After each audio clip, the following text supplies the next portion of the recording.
Hello there, shooters, collectors, history buffs, and people who left their devices unattended and it started playing random videos. Welcome to another episode of What I Found in Dad's Secret Arsenal.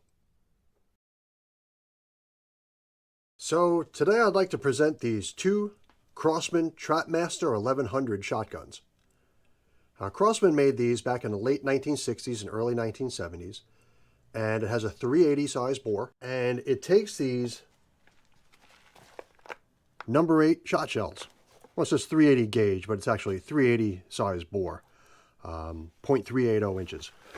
So these are the shot shells that you shoot in it.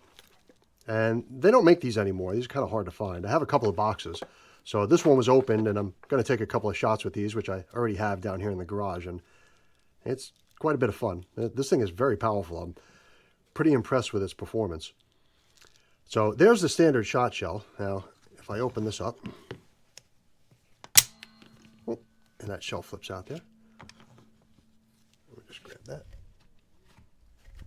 And show you that you can also make it a 36 caliber single shot BB gun, because it takes these 36 caliber round balls and they fit perfectly right inside those plastic expended shells. Now, it would probably be a good idea to put a wad or something in behind there. I shot a couple of these without a wad just to see what it would be like, and they're pretty powerful. I definitely wouldn't want to be on the business end of it, that's for sure. You can also reload these shells, and they make aluminum shells that I've seen on eBay that are reloadable, that you put wads in, and then you could put different size shot in them.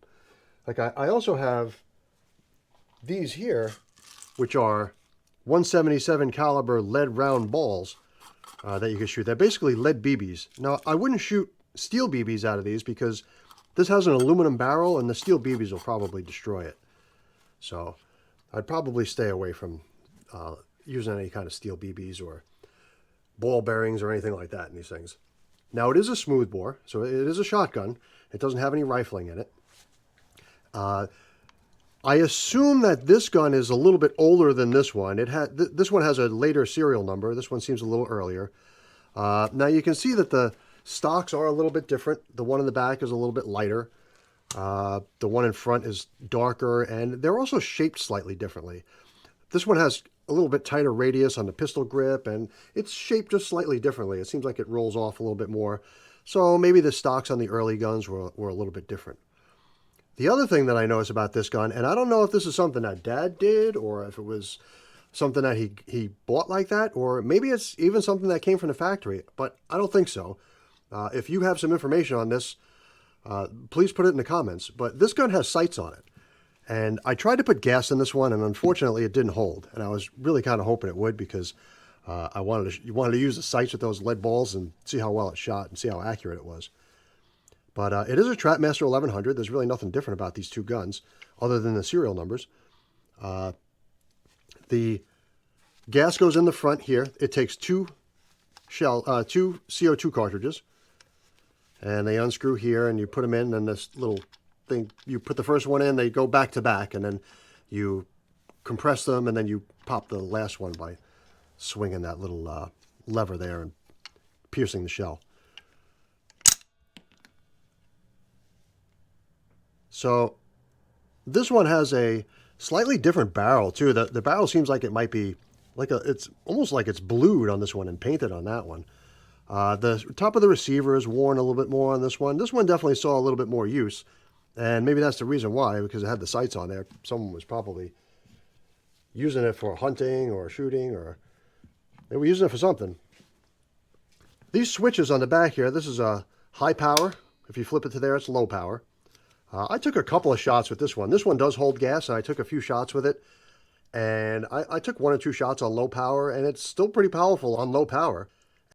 I've probably taken 15, 20 shots with it so far on high power, and it doesn't seem to be losing much power yet. So I'm really impressed with these Crosman Trapmasters. I think they're a lot of fun to shoot, and they're very cool. The shot shells, I shot a can with one of these things before, and it completely annihilated the can, but it was just going across my garage, so I guess that's not really saying much. I'll definitely get them outside as the weather warms up, and we'll experiment with these and see if we can We'll load some 177 caliber buckshot and some round balls and see how it performs. Now, the reason why I wanted to shoot this video with these two guns is because I'm setting you guys up for the next episode that I'm going to be doing, where Dad actually made a muzzle loader out of one of these guns. And he just used the internals and then made a whole gun around one of these CO2 guns. And the other thing I noticed with this one is this may have been one of the early ones that he tried to hot rod, or maybe he did some work to this one.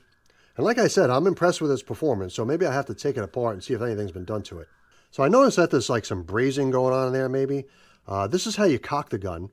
And you should always cock the gun when you put gas in it, otherwise the gas rushes out. So if you're not familiar with these, and you have one, and there's a little tidbit for you. The other thing that I found when I got this gun is the barrel was closed when I found it in Dad's collection. Well, all of them were closed. And I don't think that's a very good way to store these. There's spring tension on that barrel, and there's also a spring in here that flips the shell out when you eject it, like I showed you before. And I think when you store it with the barrel closed, you're pushing down on that spring and you're collapsing the barrel spring. So my way of storing these is to leave the barrels open. And I'm curious if anybody else has any comments on that. If you have one of these, how do you store it? Because I think that's probably the best way to do it.